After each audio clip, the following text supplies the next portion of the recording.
Okay, Ed, my first question for you today is what is your unique superpower? Oh man, my unique superpower, that's probably my ability to. I was funny, I was just talking about this today. I think I have an unusually long, by nature, and I've gone on to hone this, an unusually long period of time between stimulus and response.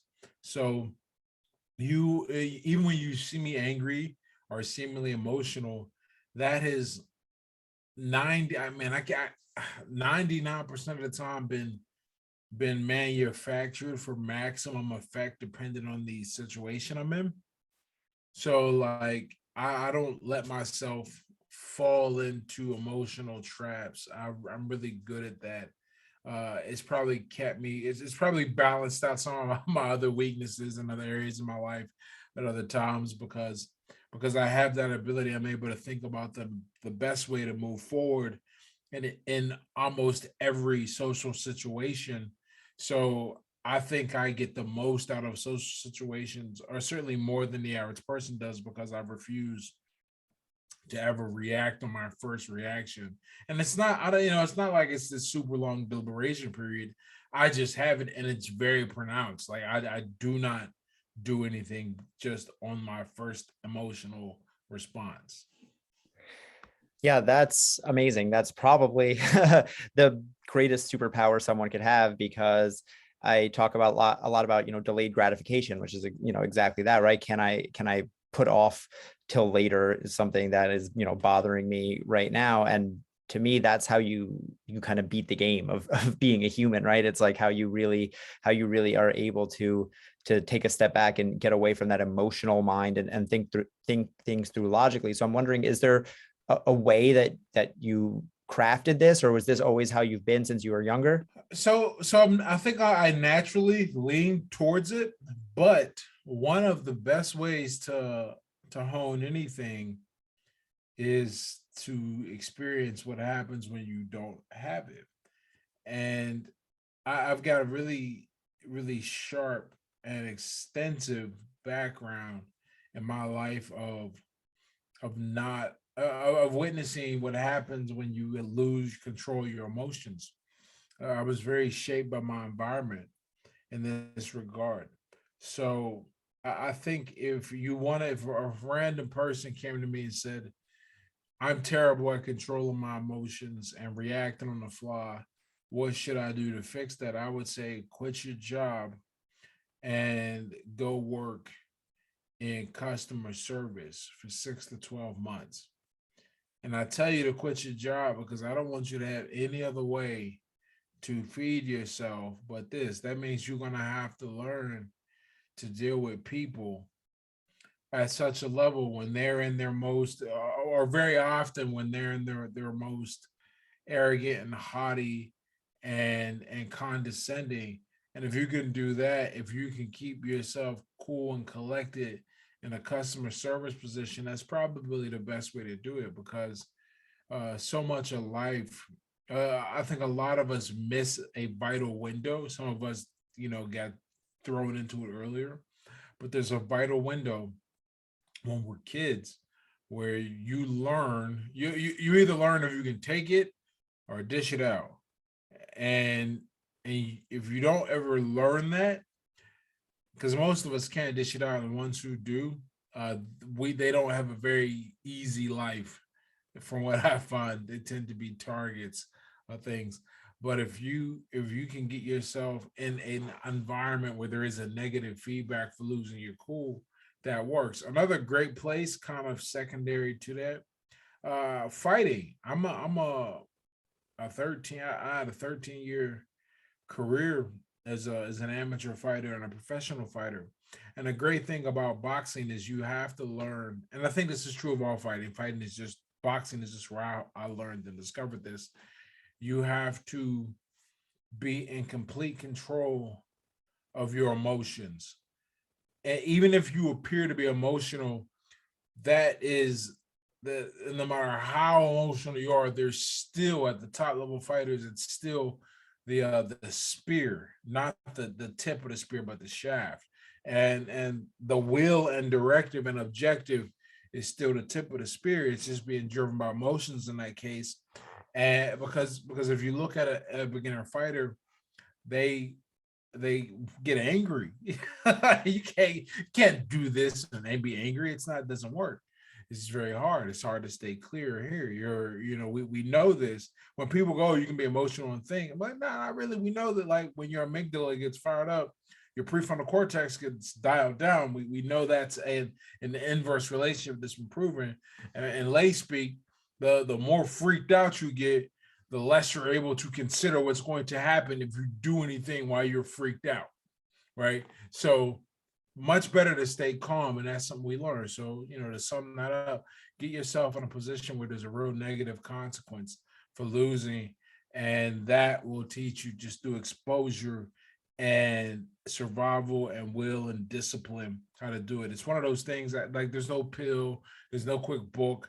I even hesitate to recommend meditation, because meditation is good for some things, but we don't need to learn how to keep our cool in a passive position. We need to do it against active antagonists that are trying to disrupt our peace, and the only way to get those are in the real world. Yeah, that's super interesting. I like that last piece about, like meditation is great, but it's not a real world example of getting yourself under control when you're sitting on a soft pillow and you have, the Calm app is humming sweet nothings in your Right. ear. That's good for a lot of things. Right. I'm sure it's I great. don't think it's good for anything related. Now, okay, let me bite my tongue here for just a moment. I know there is some research that shows that the more you meditate, and we'll say meditation is anything that that forces you to put your thoughts on one thing at a time, which is very unusual today. So that is a meditation, and that's kind of what meditation always was. It's just the difference is very profound now, because our world is so multitask and always plugged in and always a distraction. All right, so there's proof that if you can get yourself to do that, by proxy, you seem to trigger the ability to execute your will. I'll say. So if someone, does something crazy to me, I'm not going to immediately fly off the handle, because I meditate, and meditation has taught me how to execute my will. Now, if my will is to kill somebody, that's a different problem, right? But if it's to be cool, figure this out, survive, then uh, you have a different outcome, because while the process is the same, it helps you achieve the outcome a lot easier. Yeah, for sure. It's taking control of your brain, right? It's obviously doing it in a different way. Obviously, when you're fighting versus when you're meditating versus when you're a waiter or a waitress getting yelled at by a table of six or something like that because you messed up their order. All of those require you to be in control of your mind, but in a slightly different way. I'm interested. You just brought up your career in fighting, and I'm interested in your career in general over your life, because you just mentioned that you were an amateur and a professional fighter, and I know that you also have a degree in physics, but now you are a writer who focuses more on what I would call, I don't know if you like this term, but like the soft sciences of kind of like Nah, psychology. that's fair enough. Yeah. Right. Now, with that said, it's funny. I have a few articles, not many. I think three, about mathematics and physics, but mainly how I went about learning them, and how you can, not anything hardcore crazy. But yeah, I put it in that category. Right. My question is just, how did you make that leap from like physics,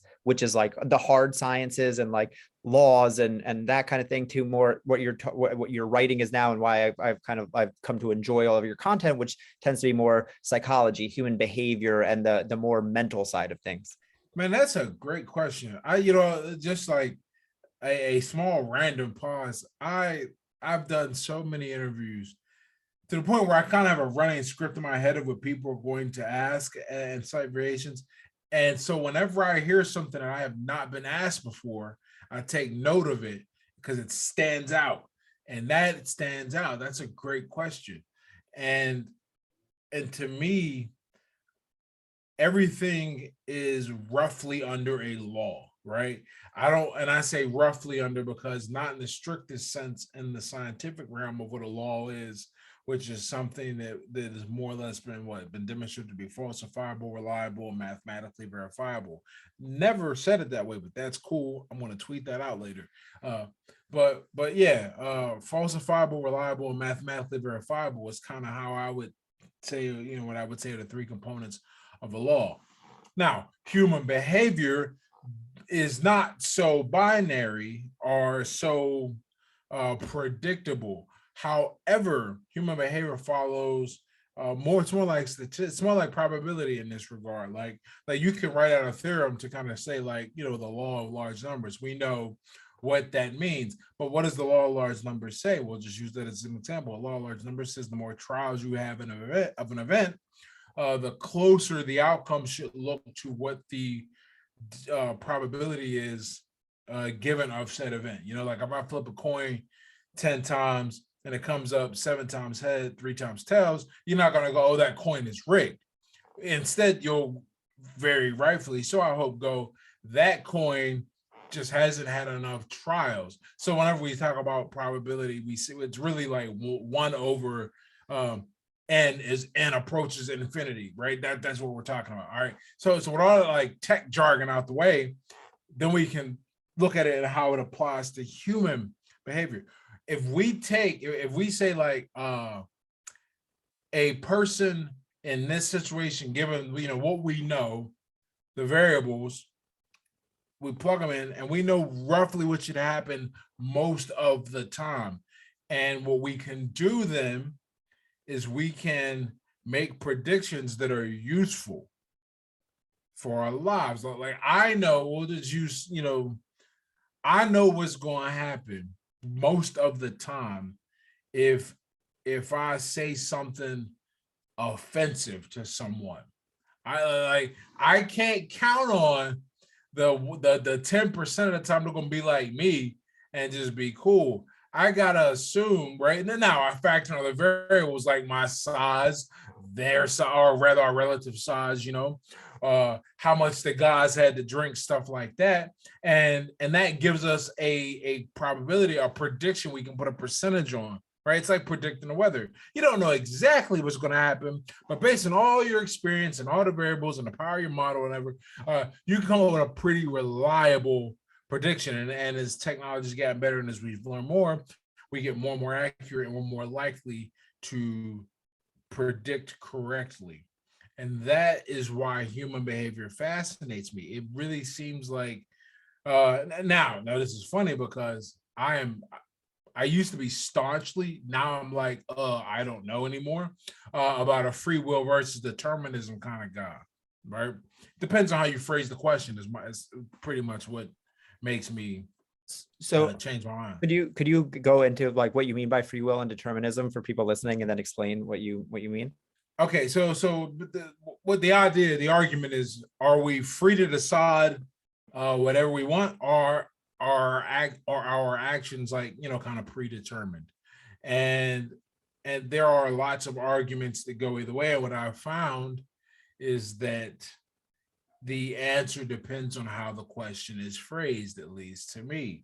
Okay, some people go, oh, we don't have free will because everything that happened before us set in motion a bunch of other circumstances that caused us to have a predetermined reaction. And we might not be able to trace out each of these paths, but we know those paths exist, and it is in theory possible, not in application, not even close yet, but in theory possible to trace each of those paths and come up with something.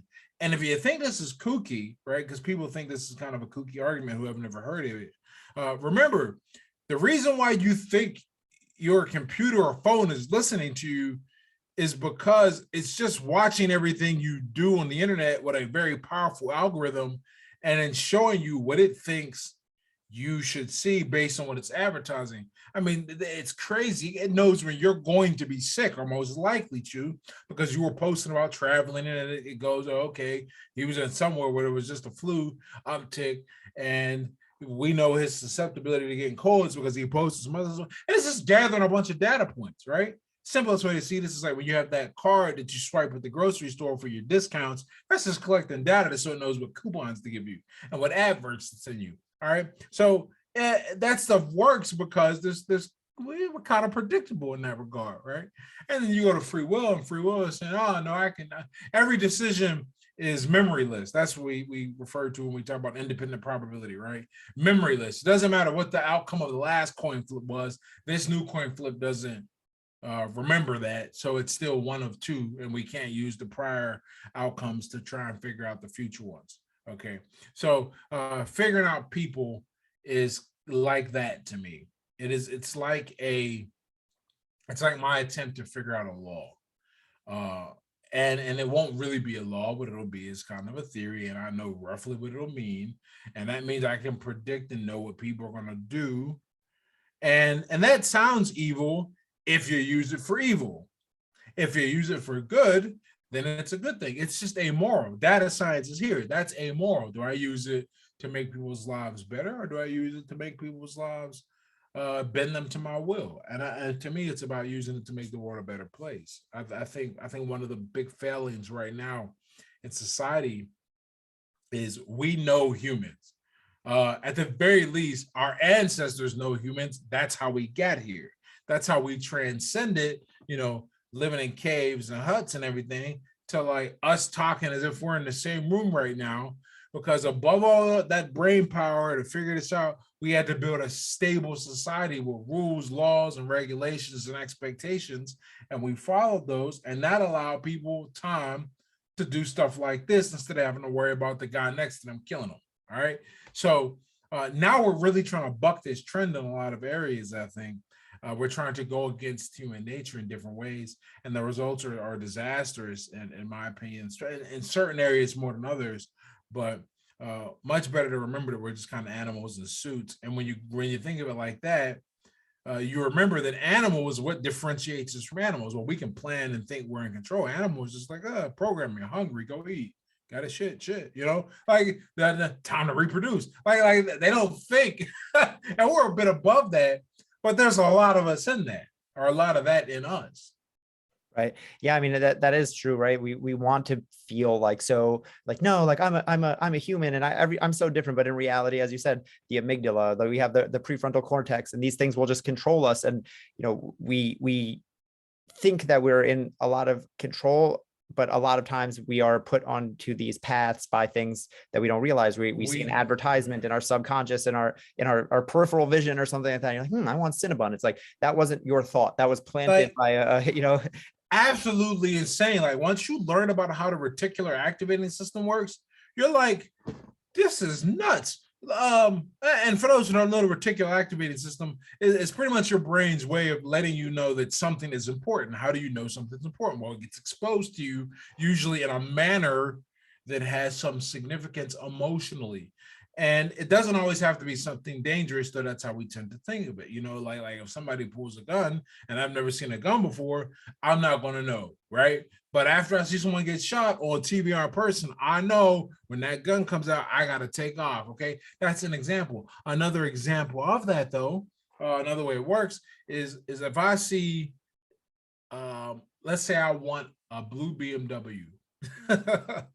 Now every time I go out, I spend all day looking at these blue BMWs, reading about them, whatever. I'm like, I want this car, I can't afford it. But now it seems like everyone's got a blue BMW. No, everyone doesn't have a blue BMW. There's just so much going on that your brain has to filter. You go crazy. But now you've introduced something new into the filter. And so now it's like, okay, every time we catch this shows up, let's get it. Let's see it, because you determined for your brain that it was important.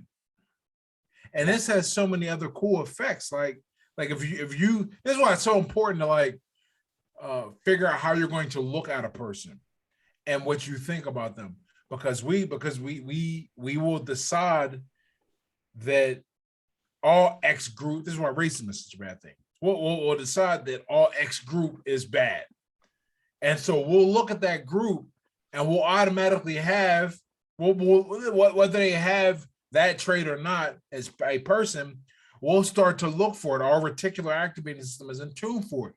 So we'll see something that looks like something else, but it ain't that thing, and we'll attribute it to that thing. What do I mean by that? Let's get away from vagaries. Let's say I see someone stand up to someone who is being aggressive to them. That, if you don't know the interaction, if you look at it, you can't tell who is who, right? Who the aggressor is, who the offender is, and who the innocent is, and who the aggressor is. But all you see is someone standing up for themselves, which means someone's not being pushed around.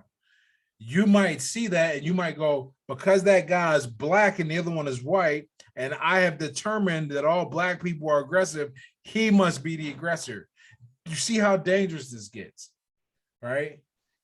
100%. And it's, this is why I'm so interested in like in human nature and behavior science and things like that, because what you just said, right, the reticular activating system and on all the stuff that we're talking about, this 100% it is happening all the time to everyone. But two, it's like you said that we have so many inputs coming into us at a certain time. It's like our brain can't process everything, right? It has to have certain you want to call them algorithms to run, to be like, okay, I don't have time to sit and decide every second about where to look or who's good and who's bad and whatever. So it goes to my lower level thinking where it's just like, okay, like I'll just kind of file that away to like, this person good, this person bad, this car good, this car bad, this thing good, like, Yep. and that informs our decisions for everything from the people we hang out with to the places that we eat to our daily activities and literally everything in our life. So my question then is like, if you're the type of person who thinks that oh, like I'm just whatever it is, I'm not motivated, or I just can't get my act together or something like that, like how do you get out of that stuck place and start to fight back against all of this literal internal programming? Yeah, it's rough, man. And it's a question I think about a lot. Like let's, and we have to put some parameters on this. Otherwise we're it becomes a hard question to answer, if not impossible. So we have to assume the person wants to do something, because here's what I've figured out dealing with a lot of people. It's amazing the number of individuals who, to one perspective, they look lazy as shit. That's like, what are you doing, man? Get it together. That guy's happy. Guy's fine where he's at. It's only because you've said he's not there, that he's not there. So if I was, so we want to make sure, in other words, we're dealing with somebody who wants to improve. That's a heavy and probably the most important caveat. All right. Once you have that set, and we assume they're capable of doing something, and what is capable, don't come to me and tell me you want to play in the NBA and you're 5'7" and 26 and you never picked up a basketball, kind of deal. Sounds extreme, not that extreme, because there are some crazy ideas out there, but we want to get rid of that. So we've got rid of the guy that is happy in his life. We've narrowed down, what you're capable of and what you're not. Once we've done that, then it really is just a matter of education. I really think the one thing that keeps people who are motivated from succeeding is education. And this doesn't work the other way. Like but in a good way. Like if you're educated but not motivated, it doesn't matter, man. There are a lot of smart bums, a lot of people who like are inching by in life who are intelligent. There's a lot of people who are absolute potatoes. Like, you're wondering how they function if you have a conversation with them, but they have achieved all the trappings of success in the physical world, and many of them in the emotional world, in terms of the people around them and who likes them. I had a friend, I was having a conversation with a friend today, and he straight out said to me, I'm not as smart as you, and I never will be, but that's not my goal. I just need to figure out how to make my life good. He's got a great house and 2 kids and all that, and runs a great business because he's figured it out.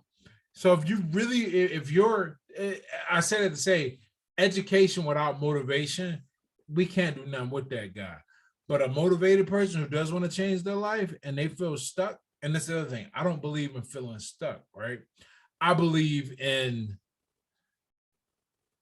banging your head against the wall. Well, okay, I believe in feeling stuck, but why are you feel stuck? Do you feel stuck because you were running full speed and you stepped on some quicksand? Or do you feel stuck because you sat still too long and your feet fell asleep? There's a difference. Same outcome, different way you got there in terms of like your feet not being able to move. If it's the latter, I can't do nothing for you. But if it's the former, let's help you get out the quicksand. Let's help you make moves. And I find these people tend to, you give them a little help, they take off. I work with people every now and then because I think one of the things that I understand really well is social media and how to convert said social media into some type of monetary offer. And every now and then someone will reach out to me and they'll just ask a question. As long as they ask for respect and willingness, I don't like go, let's schedule a consult. I do that if you come in like an a-hole, right? But if you just ask questions, I give them to you. And what I found without fail is the people who come in, they ask, they go do it to show me they're listening, and then they come back and ask for more information. Instant transformation. All of a sudden progress. Guys struggling, all of a sudden they're making $2,000-$3,000 a month online, which isn't crazy, but that's a life change. If you go from like needing to use a bus pass and living with your mom to making 2-3 grand on the internet, that's a big deal. Man, I'm not saying you're always motivated, otherwise you would have never ended up there. But all you needed was somebody to tell you what to do, and you went and did it. Spot on. So to answer the question, to sum that all up, if you really stuck, like really stuck, make sure you're really stuck, and you're stuck like quicksand, not stuck like, oh, woe's me, it's too hard to move. Because I can't do anything for that. I am absolutely convinced that this is going to sound kind of like cold-blooded. I'm absolutely convinced that type of lack of motivation for no good reason is like a selection pressure. Like we have, it's like a normal distribution. Like ambition is kind of normally distributed. Most of us are of average ambition, but a few of us are like 2 and 3 above. But also there's 2 and 3 below, and that if you're in the 2 and 3 below, man, you're gonna get selected out. Like if you don't have what it takes, I know people like this. If you don't have what it takes to get yourself to work every day, and why you can do that or not is not the question. That's a different question entirely. But the point is that you can't do it. And in the old days, wouldn't be nothing they could do for you. It's just it, right? In these days, there's ways to survive and stay financed, for lack of a better term. But you get the idea, I think. Yeah, for sure. I agree on a lot of different things you said. One is I actually did a whole episode myself. This is back.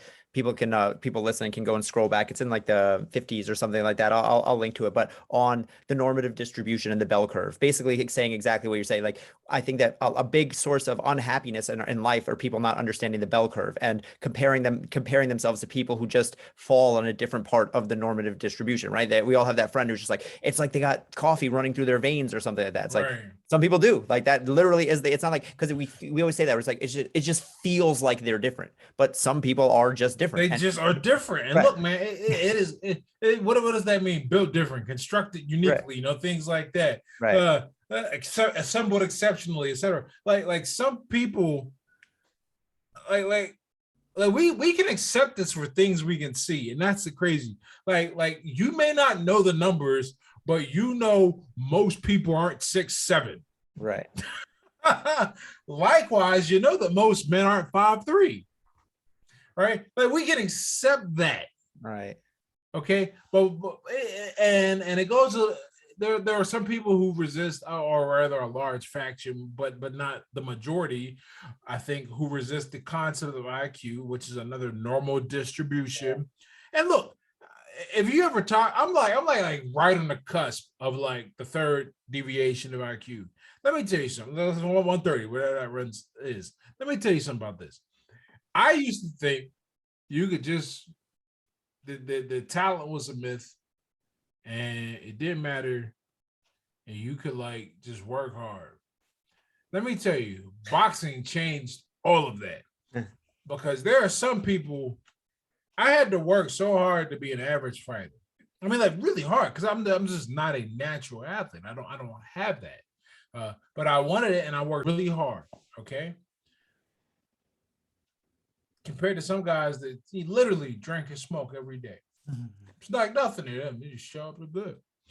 On the flip side, there are people like I used to think, oh, my writing was just a consequence of my reading and my putting this together, and that it is. That is not a question, but that's the hard work that goes into the natural quote unquote talent, the ability to string words together fluently and like make sense of complicated ideas. Right. Not everyone can do that, and you don't realize that. We know what will teach you that. It's not hanging out with people who are dumber than you because you'll just think uh, they haven't worked as hard. It's hanging out with people who are like a level above you because that's what being in a physics major is. There's a bunch of smart people who think they're smarter than everyone else. Right. They're like too smart to be engineers. That's what physicists are, people who major. So I'm in class with people who are like freaky smart. And here's the thing, and not like on the spectrum or anything crazy, like social, interesting people, but they had these brains that just grasp these concepts that I had to struggle, not necessarily struggle with. It just took me longer, and they just got it. And seeing that, watching that for 4 years as an adult with some maturity, because I didn't go back to school until I was 28. I was like, wow, that's incredible. I didn't know that. I didn't know that you went back to school later. That's awesome. That's interesting because it's exactly, so one, I like what that point about like when we see it, we can accept it when it's something that we see physically, right? Like, no one would fight you on the fact that like, okay, LeBron James is just like genetically gifted, but like, once you say that someone who is smarter than you is just like, oh, well, it's just like that's just how the dice rolled for them, like now it's like we get into this whole thing, and it brings up the question of fairness, right? And fairness is a deeply held belief in it. Even babies understand fairness, right? So you had a quote on your Instagram. I love all your quotes, and that's one of my favorite things, just scrolling, but you said the world is fair because it's unfair to everyone. So I'm wondering if you could just like elaborate that a little bit, what you meant. Absolutely. The cool thing about a human is, I don't even remember the number. It is something incredible, but there's so many different variations, right? There's probably somebody out there just like me mentally, but looks like you physically. It's just, I don't know. And he's probably neither. It's probably a girl, right? Like that's what's possible. Okay. So what that means is that all of us have, I really believe this, except the people who, kind of got the bad role. We all have different strengths and abilities, unique things, weaknesses, strengths, etc. Right? And even if someone got all the points, they happen to be born this time period, and this is a really cool idea. I don't know if you're familiar with Warren Buffett's concept of the genetic, he calls it the ovarian lottery, right? That you could have been born at any time and place in society as any gender or age, but you were born whatever you are now. And what we know is that there's a good chance that whatever that is now is, no matter what position, is much better than it was 200-300 years ago, and that is much better than it was 2,000 or 3,000 years ago, right? And then we know that because of laws and technology and medicine, things like that. Okay, but over the grand scale of life, or of existence, not life, well, you could be born at any point in time, and right now we might feel like we're incredibly lucky because we were born at this point.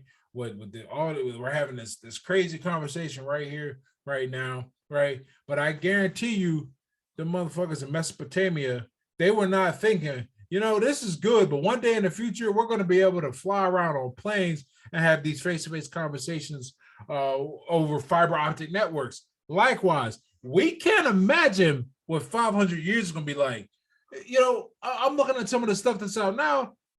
I genuinely don't believe, unless something comes out of left field, or like my plane crashes on Saturday, on Sunday, when early Monday. I don't believe I'm gonna die before I'm 120.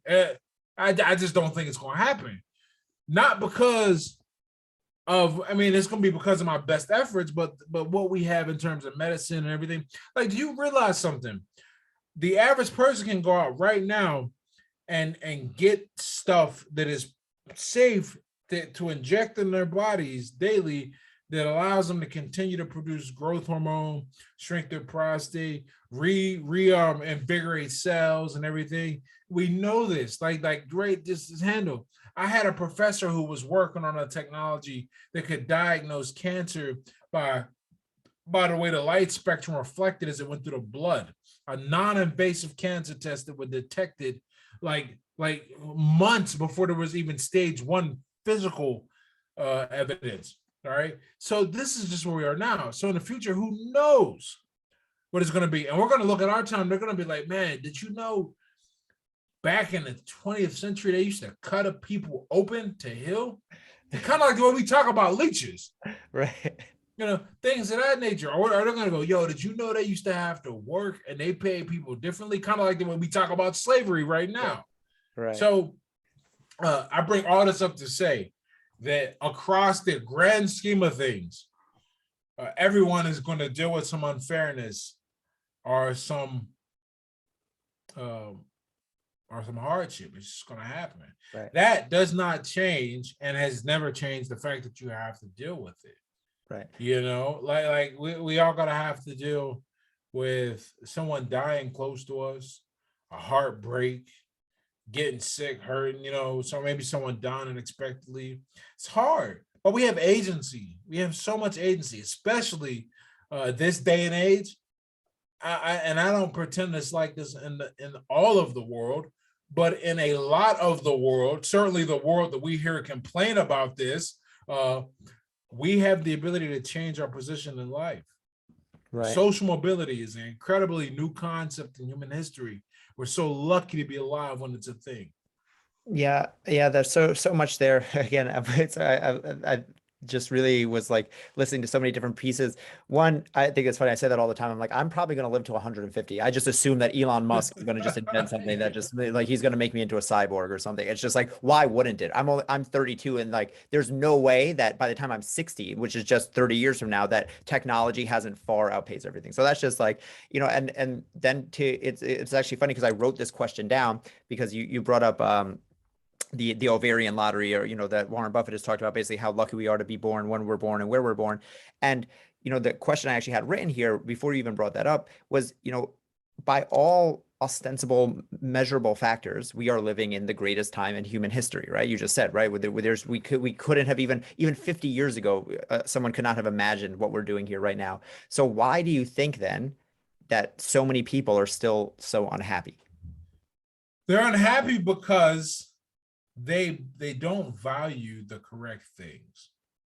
Okay. And I want to take that idea and I want to wrap that in a box and sit on the side for a moment. All right. Because there's another idea that we have to make sure we tackle, and that is a basic feature of all organisms on this planet, not unique to humans. And that is that every organism, every organic or inorganic structure on this planet seeks to assume the most energy efficient configuration to sustain itself. That is the most general way of saying that humans are lazy. Okay. If you understand that, and that's cool. Being lazy is cool, right? But when you see everyone have stuff you want, you don't think, let me get the stuff that they have by working to do what they've done, because that's something that's really unique to our species. We can do more work than is necessary because we want something that we are able to plan for. That's one of those things that like a lot of animals don't have, that old prefrontal cortex thing. We can go, oh, I see that. Let me see what I have to do to get it. And that might be more than just lounging around waiting for some food to come by. Okay. Then on top of that, we have a species where females place reproductive pressure on the men. So like what is that? Like something like for one woman that for one man to reproduce like 10 or something like 5 to 10 women reproduced when we look at the genetic line. Because yeah, right. And I bring these things up because that's like a prize. That's a thing that motivates men, women. All right. But if we're going to assume the most energy efficient configuration, we have historically done the minimum to get women to get the things we want and to build a comfortable life. Here's the problem, right? Okay, now we can take that little thing out the box that I talked about, where people value the incorrect things, the wrong things. If I'm looking at, let's pretend, and it's not really pretend, but let's pretend I have a device that allows me to see what everyone else is doing, but they don't show me everything. They show me only the good parts and the cool parts and the best looking parts. And I suppose I could do that too, but I know because I live with in my head in my life, most of my life doesn't look like that. And though I can rationalize the most of their life doesn't look like that, all I know is what I see, right? So I'm going to focus on what I don't have because it's going to highlight that. I'm gonna look at these pictures. I'm gonna feel like I need to have that. That's gonna be one issue. That's gonna be one of the reasons why I'm unhappy. I'm gonna be unhappy for another reason because I don't think before I do anything. I just react. All right, and that's not normally a problem because for most of our existence, when we reacted, we were reacting around people who thought and saw the world like us. So we typically get a course of agreement, and this isn't that hard to imagine because we know how voting block. We'll just use politics as a great proxy. We know that cities are blue. That's just what they are, and if you wanted to guess how a place leaned, you would just look at the population density per square mile, and you get a pretty good guess. All right, whether it's that county is going to vote blue or red on the majority. All right, and so what that tells us that most people tend to think the same way when they're clustered, and whether thought behaves like a virus or perspectives. Or there's something about one there's something about living with a bunch of people that makes you think like that. However it works, that's just how it works. Okay. That ain't how it is anymore. Now, when I say something, I can get on Twitter and say it, and it goes to everyone. And what's the old saying? Diversity plus proximity equals what? War. If you take those ideas and we just apply it digitally, right? Now, right, we got two things. Now, whenever I say an opinion, I get a bunch of counter opinions. And on top of that, whenever I read another opinion, I'm gonna feel like crap because I'm like, how could these people exist in the same world that I exist in? This is crazy. And then I'm also looking at the things I don't have and paying attention to this lack. Why? And here's the kicker. I know that this device lets me see and interact with everyone. I know it is the source of my stress, but god damn, I can't put it down. I even take it to the bathroom with me. Okay. When you factor in all of that, no wonder why people are unhappy. And what did I describe? I just described the cell phone and the internet. Yeah, I was gonna say it's a good thing a device like that doesn't exist. Otherwise, we'd be Oh, good, right? Exactly. And but that's where we are. It's and then on top of that, I firmly believe technology is amoral. I don't think it is a conspiracy anymore than I think we have bastardized it or something. I just think it is what it is. But you got to remember, man, we are always going to assume the most energy efficient configuration. You know what blew my mind? That stat continues to blow my mind, and I actually couldn't believe it. I thought it was like propaganda, but I dug and did my research, and I was like, holy hell, this is real. People, well, like Gen Z, because you're a millennial. You 92? Your birthday? 89. even better, 89. So we'd have been in high school together. I messed up. Okay. So like Gen Z is having less sex.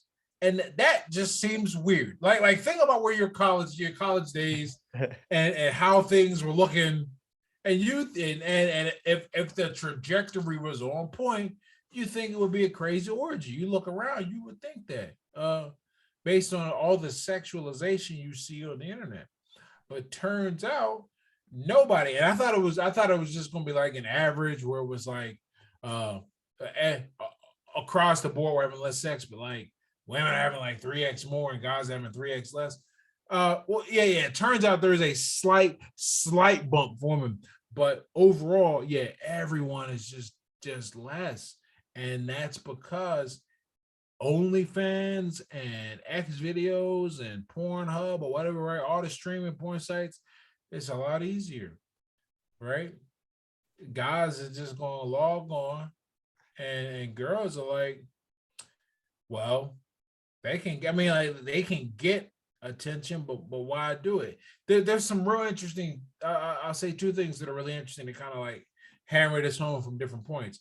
The first, as I remember this quote I read a long time ago, that like it was comparing like how height and weight work in physical attraction, and they were like, if all of humanity all of a sudden got 3 inches shorter, all of us, men and women, 3 inches shorter on average, there'd be no change. Like we'd have the same amount of sex and babies, and we'd be attracted to one another.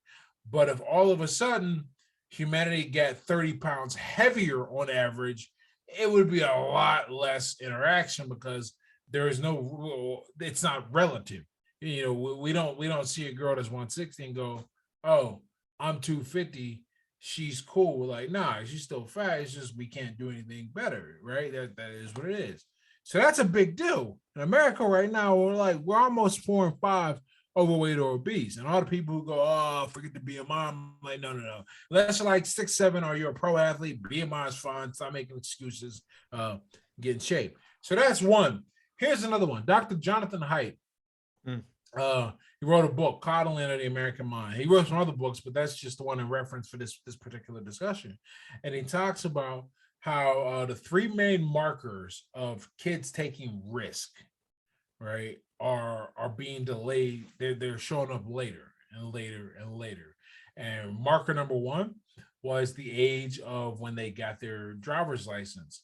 So as millennials, we probably you're a little younger millennial than I am, but not by much. But for the most part, like we went when we could go as soon as possible to get our license at like 16 or 17. Okay. But I guess in the Generation X, it was like you were there like the hour before your 16th birthday. Turns out Gen Zers, they don't get it until an average age of 18. Yeah. And that's crazy. That's one. Two, no one goes on dates anymore. Mm-hmm. That's a big deal because a date is where you feel out and kind of learn how to interact with the opposite sex in a manner that is not just a platonic environment, like where there's a risk, right? So we're talking about things at risk. And last, this was interesting. Once again, surprising, that the average age of like kids' first alcoholic drink is getting later. Now, this is interesting because overall, people are drinking more. I'm actually working on a TED Talk about this, but like in general, kids are drinking later. And what he wanted to prove with that is like the type of environments that a kid ends up in where there's alcohol tends to be the type where you have to navigate social risk and everything like that. So what's all this have to say? How's all this come back? People aren't willing to go take risk anymore, and that is the downside of technology, is that it is kind of neutered us. Right. Yeah, that makes, I mean, listen, there's again, I'm like, I think of technology as agnostic as well, because there's so much benefit, again, that we can have this conversation, that we even met, that we were able to talk, that I'm able to have clients all over the world is amazing. But on the other side of it, there's also the fake side of social media where it's like you have these friends who it's like, oh, like we don't need to go out to dinner anymore because we kind of vaguely follow each other on Facebook. And like we're, you know, like I kind of know what's going on, so why even catch up? So it's taken a lot away. So based on that, I want to ask one last question before we finish this up, and that is, you just talked about a lot of the reasons why people struggle to find happiness in the modern age. So, if you had to give one piece of advice to listeners to start living a healthier, happier life, what would that be? Man, you gotta build in-person relationships. I 100% believe that people are the most important thing. And I think about why I'm so, because I'm happy, man. I proclaim from the sky. I don't have bad days. I don't know how to. I've taken care. I mean, I know what they're like because I've had them before, in a previous life. But why don't I have bad days? I live with the closest human to me on this planet. I live with my fiance. We've been living together now almost 10 years. Well, we've been together 10 years, living together for like 9.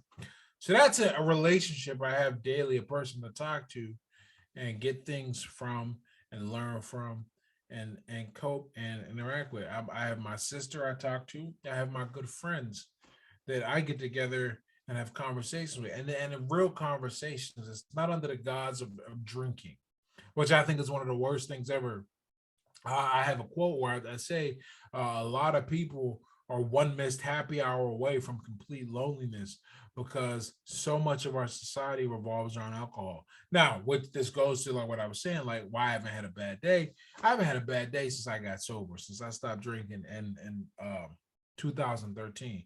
And one of the reasons for that is all of my interactions with people are deliberate, for better or worse. Like I don't wake up wondering if I said something crazy in my text messages when I was drinking.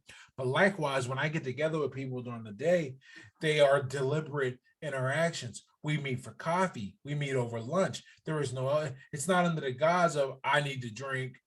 I kind of associate that with people. This Hmm. will alleviate my loneliness, but not really, because I'm sitting there drinking on my phone the whole time, which is Right. really what it was when I was that way. So I don't have bad days because I don't have a way, because my brain is so buffered against that in the way I live, because I live for people. Right. Everything else, like literally everything else, from my work to my fitness, that's all to supplement my relationships with humans. If I'm healthy and I don't have to worry about being ill, I don't have to worry about somebody coming to see me in the hospital. I don't have to worry about losing my health and feeling like a burden, right, to other people. I don't have to worry about, as long as I make the money I make, I don't have to worry about putting a roof over my head. I don't have to worry about feeding myself. I've removed points of stress when you do Right. that as well. So we'll make that twofold. Focus on building relationships that matter in person, free Yeah. of alcohol, and also remove points of stress. And the main 2 points of stress are your health and your finances. If you can do those 2 things, it's so hard to have a bad day. I mean, you think about the things that bum you out. Like even let's say I came out, I went outside right now, and somebody was like, "I'll show that motherfucker," and they slashed my tires, right? Okay, I'm gonna be like, man, this wow, somebody did that. That's crazy. But I pay my car insurance on time, uh, so I'm not too worried about it, and I can buy tires. You Right. know, Right. so that's just an example. Yeah, I love that. Yeah, I mean, the human connection is such a huge thing, and I like the word you used a few times there, deliberate, right? It's not going out to just sit around and be on your phone and or to whatever, go and go to happy hours. It's deliberate connection. So I really appreciate that. I think that that's a great. I'm big on actionable advice. That's like someone you can do that right now. Just start being more deliberate with your day. So I appreciate that. So, last thing, Ed, I just want to let people know. I'm sure people who listen to this are going to want to connect with you or find out a little bit more about what you're doing. So anything that you have to share, and where can people find more about you? Well, the cool thing is if somebody's born with my name in the future, they out of shape on the internet, man. So because I'm at Lattimore on Instagram, on Twitter, on Facebook, on YouTube, and my website is edlattimore.com, where you can sign up for my newsletter. I send out at least once a week, sometimes more, depending on my mood and what I'm working on. But yeah, pretty easy to connect with me. Just Ed Lattimore, and I'm everywhere under Yeah. that name. Awesome. And I highly recommend everyone to go check it out because I love Ed's content. He's one of the people who puts out like it's like motivational content, but not bullshit motivational content, which is the Yeah, type you know, I've been trying to figure out how of to like describe it, man, because I'm not really like I would not like when I think about myself, I am not a motivational right. guy. Like No, that's just it's just not. real. It's just real. It's real. Yeah, I don't think anyone reads my content. And they're like, yeah, we can do it. And I'm like, Right. I think people read it like, oh shit, it's like that. Like Yeah. that's how I feel like people That's must be. real. So that's So real. Thank you. I mean, yeah, that's what people need to. I think that's what people need to hear. So I appreciate you coming on here. Thank you very much for your time, man. hey, no problem, man. Thank you for having me.